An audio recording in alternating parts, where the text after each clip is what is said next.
Assalamualaikum and hi, my name is Najwa Solehah Binti Eddy Rendra.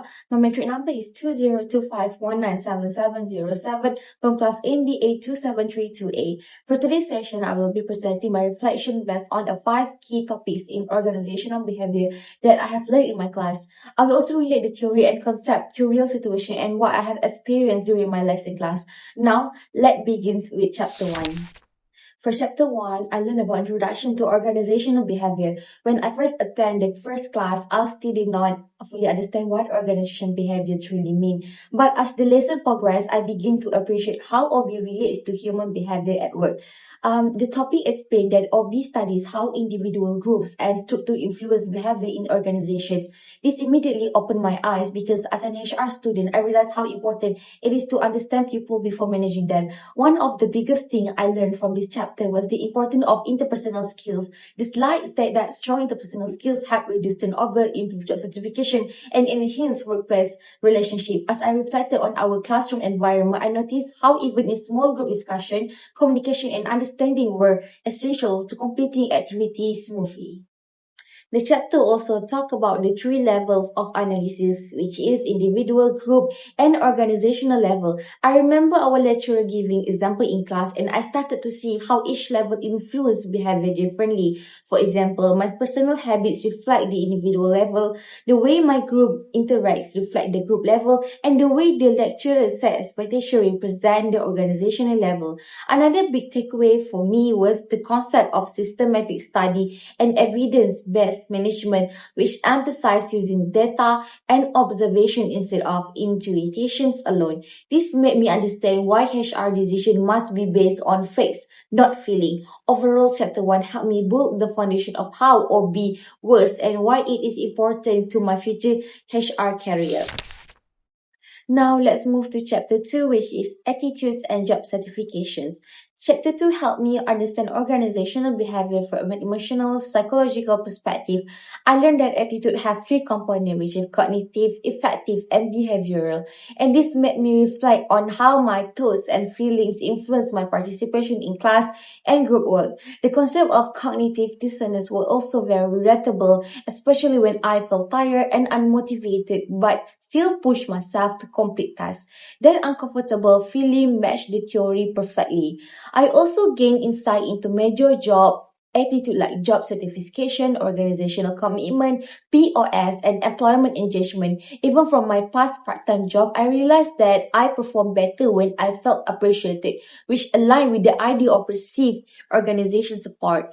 Overall, this chapter made me more aware of how attitude affect behavior and motivation, not only at work but also in daily life and academic experience. Next is chapter 3, which is personality and value.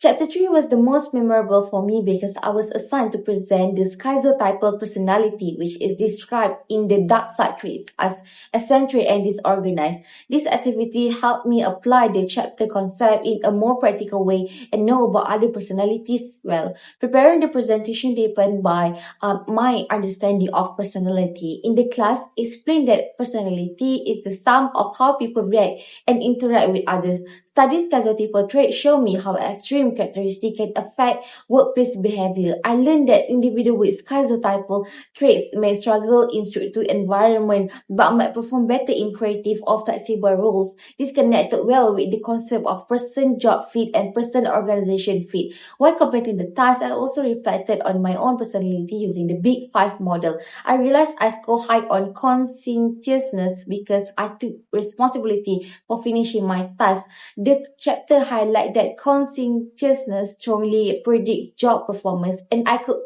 clearly see that throughout my effort during this task. I learned that perception is the way we understand and make sense of what happened around us. Our actions are not based only on fact, but on how we interpret those facts. Perception is shaped by 3 factors: the perceiver, the target, and the situation. This made me realize that my own background experience and value can influence how I view my classmates, even if we are in the same class activity. I also learned about attribution theory, which helps us judge whether someone's behavior comes from internal reason like effort or external reason like circumstance. The chapter also explained common shortcuts such as selective perception and stereotyping, which which can cause us to form quick and inaccurate judgments. This made me more cautious about not judging people too fast, especially during group work when studying decision making. I explored the rational model, bounded rationality, and intuition. I discovered that being fully rational is difficult because we often lack time, information, or make decisions based on bias. Now I try to balance logic and intuition and make an effort to think throughout different choices before deciding on something important in my studies and my daily decisions life. And the last chapter was chapter 5. It really helped me understand what pushed me to work hard and stay focused. Throughout theory like Maslow hierarchy of needs, Herzberg two-factor theory, and self-determination theory, I realized that motivation do not come only from reward like exam marks. It also comes from insights such as enjoying what I learned and feeling proud of my progress. I also learned about trait and behavior theory. Trait theory says that some people are born with certain leadership characteristic, while behavior theory shows that leadership can also be learned throughout practice and good habits. This became clear during our class activity where my group had to present about traits and behavior theory. While working together, I noticed that each member had different natural traits, some more confident, some were more organized, and others were better at analyzing ideas. These traits affected how each of us contributed. From this chapter, I also learned that motivation can be improved in many practical ways. The job characteristic model shows how meaningful work can increase motivation. Job rotation and job enrichment help reduce boredom and add more responsibility. Flexible work arrangement like flex time and job sharing and telecommuting can also motivate employees by giving them more control over their time. I also learned that when employees are involved in decision making, they feel more committed, and when rewards are linked to performance, people feel more motivated.